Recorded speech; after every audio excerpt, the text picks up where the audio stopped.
안녕하십니까. 사라 JK 리모트와 함께하는 데일리 크립토 뉴스의 사라입니다. 반갑습니다. 데일리 크립토 뉴스는 비트코인, 이더리움, 전 세계 암호화폐, 블록체인 업계 소식을 매주 평일 전해드리고 있습니다. 1월 24일 수요일 에피소드 시작합니다. 모듈형 IBC 기반 네트워킹 프로토콜인 폴리머랩스가 블록체인 캐피털, 메이븐 11, 디스트리뷰티드 글로벌이 공동 주도한 2,300만 달러 규모의 시리즈 A 투자를 유치했습니다.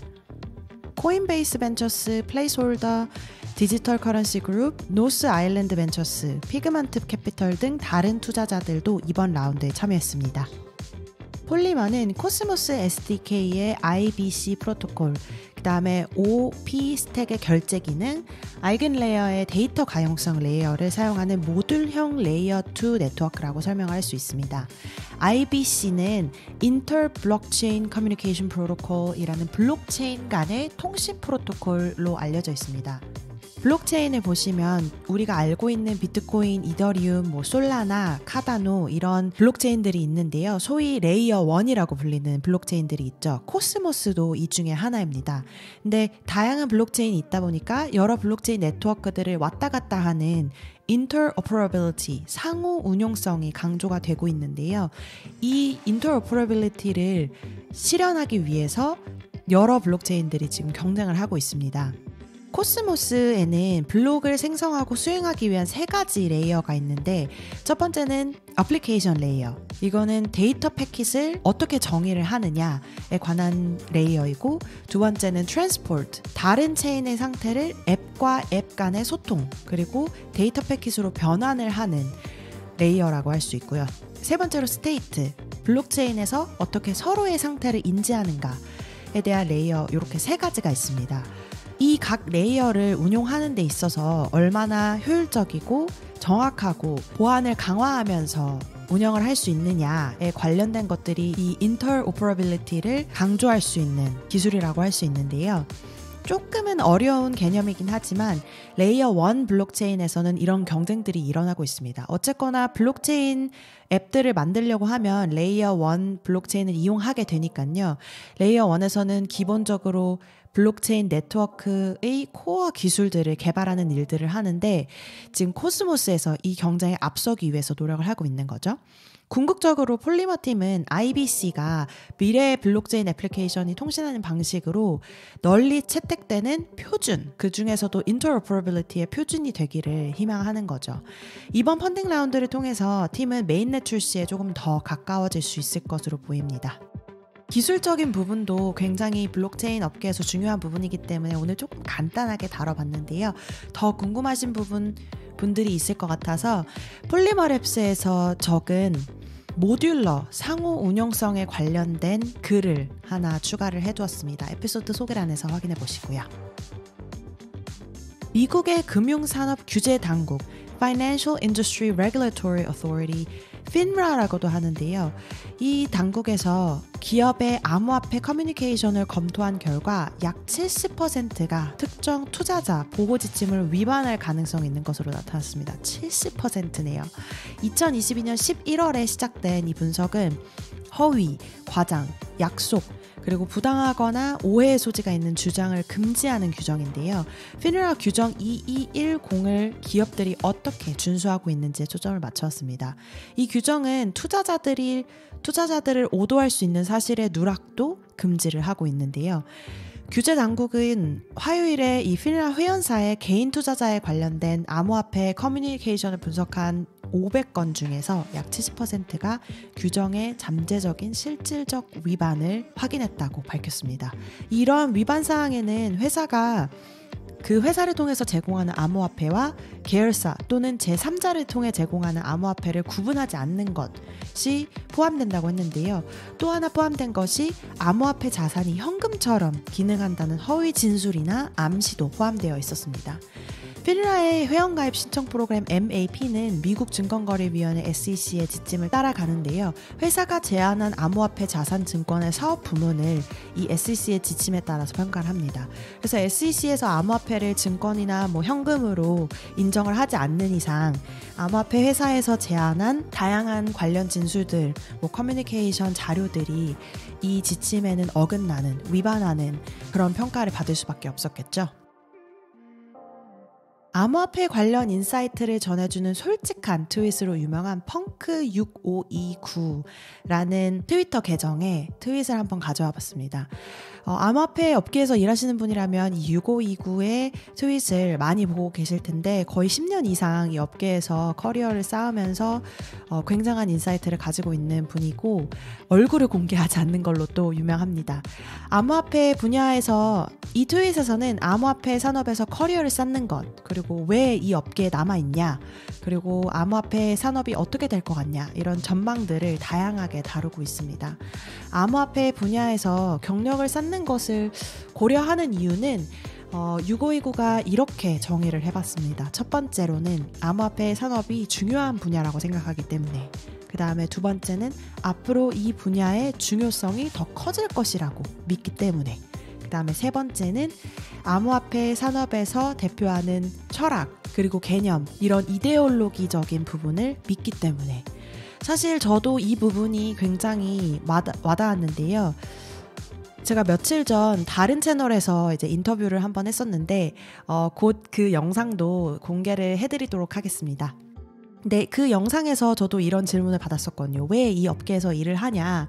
근데 저도 이 세 가지가 굉장히 중요하고 필수적인 포인트라고 생각합니다. 물론 이제 다른 분야들도 굉장히 다 중요하겠지만 이데올로기적인 부분에서, 철학적인 부분에서 이 암호화폐 산업이 대표하는 바를 이해하고 또 믿는다는 것, 그 부분이 굉장히 중요한 것 같습니다.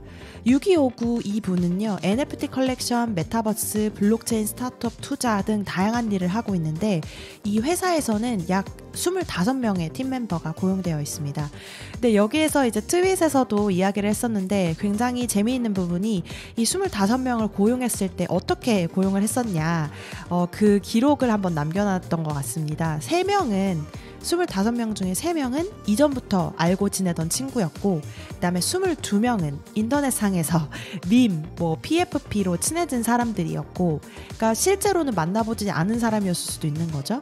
그 다음에 링크드인의 구인 광고를 통해서 구한 사람은 0명이었다고 합니다.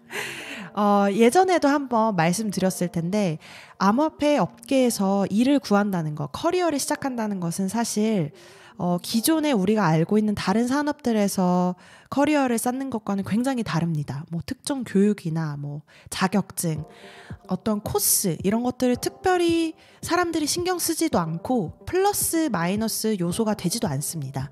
그래서 이러한 소위 스펙보다 더 중요한 것은 이 분야에 관심이 있느냐, 이 분야에서 무슨 어떤 일을 해보았느냐, 이게 사실 중요할 것 같은데요.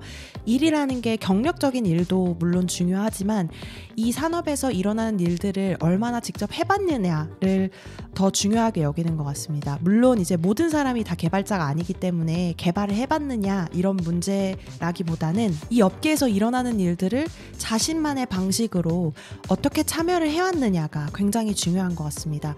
이 부분에 대해서 이 6529 트위터 계정에서 굉장히 잘 글을 쓴 것 같은데요. 여기에서는 세 단어를 통해서 표현을 하고 있습니다. 바로 read, write, do, 이렇게 세 가지를 강조를 했는데요. 먼저 read는 당연히 공부를 하고 여러 가지 리서치를 하고 여러 가지 자료들을 또 읽어보고 이런 것들을 의미를 하겠죠.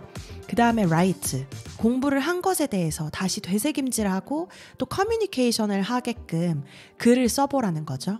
그 다음에 do, 다른 사람들과 소통을 하면서 비판도 받고 실제로 실천도 해보고 내가 이제 할 수 있는 것, 내가 배운 거를 통해서 할 수 있는 것들을 해보는 것, 이렇게 세 가지를 꼭 해봐야지 커리어를 시작해 볼 수 있다, 이렇게 이야기를 하고 있는데요. 사실 이게 단순하게 커리어상의 문제가 아니라 웹3에서 할 수 있는 것 세 가지를 강조하는 것과도 얼라인이 되어 있는 것 같다고 보는데요. 웹3가 웹2와 비교했을 때 다른 점은 read, write 다음에 own까지 가능한 거였잖아요. 그러니까 내가 내 데이터를 읽고 쓰고 그 다음에 소유할 수 있고, 근데 이 소유를 하는 과정에서 내가 내 데이터를 관리하고 내가 내 데이터에 대한 주도권을 갖고 있는 거거든요. 근데 이제 do도 그거와 마찬가지라고 생각을 합니다. 다른 사람들과 내가 알고 있는 것들에 대해서 오픈 마인드를 가지고 소통을 하고 디베이트를 하고 개선을 하고, 이런 것들이 사실 블록체인 개발을 할 때 프로덕트를 만들 때 굉장히 중요한 스킬 중에 하나이거든요. 스킬이라고 하기에는 사실 조금 스펙처럼 들릴 수도 있지만 사실 이것도 하나의 스킬이라고 생각을 하거든요. 어느 업계에서든 일을 할 때는 사람들과 소통을 하고 그거를 통해서 다시 재생산을 하고 발전을 하고 이런 것들이 굉장히 중요하잖아요. 웹3 업계에서는 강조가 된다고 생각을 합니다. 아마 이 6529 이분도 이 부분에 대해서 강조를 하고 싶었던 것으로 저는 한번 분석을 해봤는데요. 여러분들은 어떻게 생각하시는지도 궁금합니다. 암호화폐 업계에서 뭐 투자를 하시고 돈을 버시고 이런 것도 굉장히 중요하지만 이 웹3가 표방하는, 대표하는 이런 이데올로기적인 부분 어떻게 생각하시는지 sara@dailycryptonews.net으로 공유해 주십시오. 물론 동의하지 않으신다고 해도 공유해 주시면 너무 고맙겠습니다. 자, 그럼 암호화폐 시장 한번 볼까요? 공포와 탐욕 지수를 보시면 48로 공포 쪽으로 살짝 내려갔는데요. 아직은 뉴트럴한 구간에 있고요. 오늘 소식을 전하는 한국 시간 오후 5시 30분 기준 현재가 최고는 1위 비트코인이고요. 2.88% 올라간 5,490만 원. 2위는 연파이낸스 4.6% 올라간 960만 원. 3위는 이더리움 1.59% 올라간 307만 3천 원. 4위는 메이커 4.17% 올라간 270만 원이고요. 5위는 BNB 1.20% 내려간 40만 2천 원. 6위는 비트코인 캐시 4.79% 올라간 32만 원. 7위는 AV고요. 3.04% 올라간 12만 원. 8위는 솔라나 6.17% 올라간 11만 원. 9위는 일루비움 3.85% 올라간 10만 5천 원이고요. 10위는 비트코인 SV 0.41% 올라간 9만 7,500원에서 거래되고 있네요. 오늘은 차트가 조금 붉은색인데요. 어제보다는 조금 나은 것으로 보입니다. 오늘 이 정보도 빗썸 코리아에서 발췌했음을 밝힙니다. 비티그리로 넘어가셔서 탑 크립토 게이너, 탑 크립토 루저 한번 보시면요. 크립토 게이너 1위는 Genesis Worlds라는 프로젝트의 티커 GENESIS가 180.94% 올라간 0.0003달러로 거래되고 있습니다. 탑 크립토 루저는요. Brother Music Platform BMP라는 토큰이 39.99% 내려간 0.0001달러에서 거래되고 있습니다. 오늘 1월 24일 수요일 데일리 크립토 뉴스는 여기까지 전해드리고요. 여러분께서 이용하시는 팟캐스트 플랫폼 유튜브에서 항상 구독, 좋아요 잊지 마시고요. 내일 다시 뵙겠습니다. 감사합니다.